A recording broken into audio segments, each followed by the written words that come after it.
నెల్లూరు జిల్లా కావలి రూరల్ ఆముదాల దిన్నె గ్రామానికి ఉపాధి హామీ పరిరక్షణ యాత్రలో భాగంగా వైఎస్ షర్మిలారెడ్డి రానున్నట్లు కాంగ్రెస్ పార్టీ నియోజకవర్గ ఇన్ఛార్జ్ పొదలకూరి కళ్యాణ్ తెలిపారు.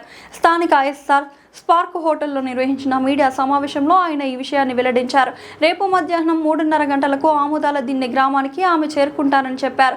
ఈ సందర్భంగా మాట్లాడుతూ బీజేపీ కూటమి పార్టీలపై తీవ్ర విమర్శలు చేశారు. పేదలకు ఉపాధి కల్పించే ఉపాధి హామీ పథకాన్ని కేంద్ర ప్రభుత్వం నిర్వీర్యం చేస్తుందని ఆరోపించారు. కార్పొరేట్ సంస్థలకు అనుకూలంగా కొత్త పథకాలను తీసుకువస్తోందని విమర్శించారు. కేంద్ర ప్రభుత్వ విధానాలకు వ్యతిరేకంగా రాష్ట్ర వ్యాప్తంగా వైఎస్ షర్మిలారెడ్డి యాత్ర కొనసాగుతుందని తెలిపారు.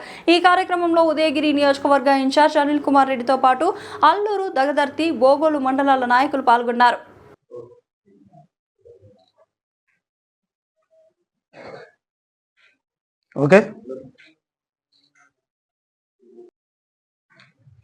ఆంధ్రప్రదేశ్ కాంగ్రెస్ పార్టీ అధ్యక్షురాలు వైఎస్ షర్మిలమ్మ గారు ఈ ఉపాధి హామీ పరిరక్షణ కోసమై, పేదల పక్షాన కోసమై, రైతు కార్మికుల కోసమై, ఉపాధి కార్మికుల కోసమై నెల్లూరు జిల్లా కావలి నియోజకవర్గం ఆముదాల గ్రామానికి విచ్చేస్తున్నారు.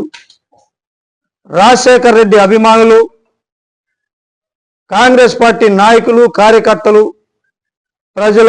ప్రజలందరూ కూడా ఈ కార్యక్రమానికి హాజరై ఉపాధి హామీ పరిరక్షణ యాత్రని జయప్రదం చేయవలసిందిగా కోరుచున్నాను. ఆధ్వర్యంలో పేద ప్రజలు వలసలు వెళ్ళిపోతున్నారనే కారణంతో ఆలోచన చేసి తీసుకొచ్చిన ఈ పథకాన్ని నిర్వీర్యం చేసే దిశగా ఇందాక చెప్పిన ఇప్పుడు వాళ్ళకు కావాల్సిన కార్పొరేట్ సంస్థలకు కూలి పనులు చేసేటువంటి పబ్లిక్ దొరకటం లేదు. అందుకని క్రమంగా ఈ పథకాన్ని రూపుమాపడానికి ఒక కుట్రపూరితమైన ఆలోచన చేసిన బీజేపీ ప్రభుత్వం ఈ పథకాన్ని తీసుకురావటం జరిగింది. దీనివల్ల ఉపయోగాలు ఏంటంటే, ఇదివరకు మహాత్మా గాంధీ ఉపాధి పథకం అనేది 100% నిధులు కేంద్ర ప్రభుత్వం కేటాయించేది. ఇప్పుడు దానికి వీర్జీ గ్రామ్జీని నామకరణ చేసి మహాత్మా గాంధీ పేరు తీసేసి 60% కేంద్ర ప్రభుత్వం మేము నిధులు ఇస్తాం, 40% రాష్ట్రాలు ఇవ్వాలని చెప్తా ఉన్నాయి. మన రాష్ట్రంలో చూసినట్టయితే ఇప్పటికీ కూటమి ప్రభుత్వం దాదాపు 3 లక్షల కోట్లు అప్పు చేయటం జరిగింది. ఇలాంటి లో బడ్జెట్లో ఉన్న రాష్ట్రాలు ఏ విధంగా 40% పథకానికి ఇస్తాయని చెప్పి ఈ సందర్భంగా ఈ ప్రభుత్వాలని అడుగుతా ఉన్నా. దాని అర్థం ఏంటంటే, క్రమంగా ఈ పథకాన్ని పూర్తిగా నిర్వీర్యం చేసే విధంగా ఈ కూటమి ప్రభుత్వం పోతా ఉంది, ఈ బీజేపీ ప్రభుత్వం పోతా ఉంది. మన రాష్ట్రంలో చూస్తే ఈ కూటమి ప్రభుత్వం నమ్మి రాష్ట్ర ప్రజలందరూ వీళ్ళకి అధికారం కట్టబెట్టినప్పటికీ అటు వైసీపీ కానీ ఇటు కూటమి ప్రభుత్వం కానీ ఈ పథకం గురించి కేంద్ర ప్రభుత్వం దగ్గర మాట్లాడే పరిస్థితి లేదు. ఈ బిల్లుకు పోయి చంద్రబాబు నాయుడు గారు మద్దతు ఇస్తారు, మళ్ళా వెళ్ళి మోడీ కాడ నిధులు కావాలని చెప్పి మోకరెళ్తారు. ఇలాంటి దయనీయమైన పరిస్థితిని ఈ రాష్ట్రంలో కల్పించే పరిస్థితిలో ఈరోజు ఈ రాష్ట్ర ప్రజలకు అండగా ఏఐసి తీసుకున్న నిర్ణయం ప్రకారం దేశవ్యాప్తంగా మన రాష్ట్రంలో కూడా కాంగ్రెస్ పార్టీ పోరాటాలకి సిద్ధంగా తయారయ్యి ఈ ఉపాధి హామీ పరిరక్షణ యాత్రలో చేయటం జరుగుతూ ఉంది.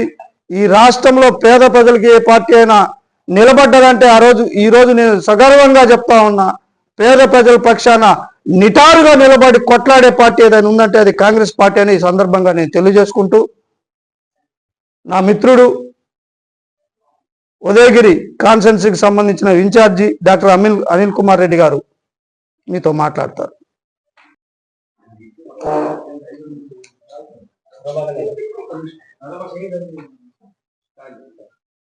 అందరికీ నమస్కారం. నా పేరు పొదలకూరి కళ్యాణ్, కావలి కాంగ్రెస్ పార్టీ ఇన్ఛార్జిగా పనిచేస్తున్నా.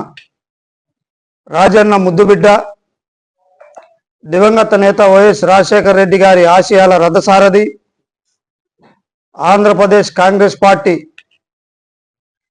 అధ్యక్షులు శ్రీమతి వైఎస్ షర్మిలారెడ్డి గారు ఉపాధి హామీ పరిరక్షణ యాత్రలో భాగంగా రేపు 12వ తారీఖు మధ్యాహ్నం 3:30కి కావలి నియోజకవర్గ ఆముదాలదిన్నె గ్రామానికి విచ్చేస్తున్న సందర్భంగా వారికి స్వాగతం సుస్వాగతం తెలియజేసుకుంటున్నాం. ఉపాధి హామీ పరిరక్షణ యాత్ర అంటే ఏంది, ఎందుకొరకు ఈ యాత్ర చేస్తున్నాం అనే దానికి ఈరోజు కేంద్ర ప్రభుత్వం కుట్రపూరితంగా ఈ దేశ దిక్సూచిని జాతిపితగా కొలవబడే ఈ దేశ ప్రజానికం జాతిపితగా గుండెల్లో ముద్రించబడినటువంటి మహాత్మా గాంధీ పేరును కనుమరుగు చేసేటువంటి కుట్ర ఒకవైపు, ఉపాధి హామీ పథకం ఈ దేశానికి పట్టుడన్నం పెట్టే, 3 పూటలా పట్టుడన్నం పెట్టే సదుద్దేశంతో ఉపాధి హామీ పథకాన్ని ప్రజానికానికి పట్టుడన్నం పెట్టే సదుద్దేశంతో పయనిస్తున్నప్పటికీ పూర్తిగా ఉపాధి హామీ పథకాన్ని పేరును కనుమరుగు చేసేటువంటి కుట్రలో భాగంగా వీబ్జీ గ్రామ్జీ అనే కుట్రపూరితమైన పథకాన్ని తీసుకొచ్చి కార్పొరేట్ కంపెనీలకు వెన్నుదన్ను కల్పిస్తూ కాంట్రాక్టుల దగ్గర మళ్ళీ బానిసలుగా పనిచేసేటువంటి స్థితిని సృష్టించే విధానంలో భాగంగానే ఈరోజు దయనీయమైన దుర్మార్గమైన పరిస్థితిని సృష్టించి ఈ వీబ్జీ గ్రామ్జీ అనే పథకాన్ని తీసుకురావటాన్ని నిరసిస్తూ, కేంద్ర ప్రభుత్వం యొక్క వైఖరిని నిరసిస్తూ ఈరోజు వైఎస్ షర్మిలారెడ్డి గారు రాష్ట్ర వ్యాప్తంగా ప్రభంజనం సృష్టిస్తున్నారు. అందులో భాగంగానే రేపు 12వ తారీఖు కావలి నియోజకవర్గానికి విచ్చేస్తున్నారు. విచ్చేసి ఉపాధి కార్మికులతో రైతు కార్మికులతో మాటామంతి కలిపి వాళ్ళ బాధలను తెలుసుకునే భాగంలో ఈరోజు రేపు కావలికి విచ్చేయటం జరుగుతూ ఉంది. ఏదైతే కుట్రపూరితంగా వీబ్జీ గ్రామ్జీ పథకాన్ని సృష్టించారో దాన్ని వెంటనే రద్దు చేయాలని, మన్నేర్గా పథకాన్ని యథావిధిగా కంటిన్యూ చేయాలని కాంగ్రెస్ పార్టీగా మేము ఈరోజు కేంద్ర ప్రభుత్వం అయినటువంటి బీజేపీ పార్టీని హెచ్చరిస్తా ఉన్నాం. అది లేని వేళల కాంగ్రెస్ పార్టీ ఆధ్వర్యంలో షర్మిల గారి నేతృత్వంలో బలమైన పోరాటాలకి కావలి కాంగ్రెస్ పార్టీగా సిద్ధంగా ఉన్నామని చెప్పి ఈ సందర్భంగా తెలియజేసుకుంటూ, కేంద్ర ప్రభుత్వం అయినటువంటి బీజేపీ పార్టీని కావలి కాంగ్రెస్ పార్టీగా మేము హెచ్చరిస్తా ఉన్నాం.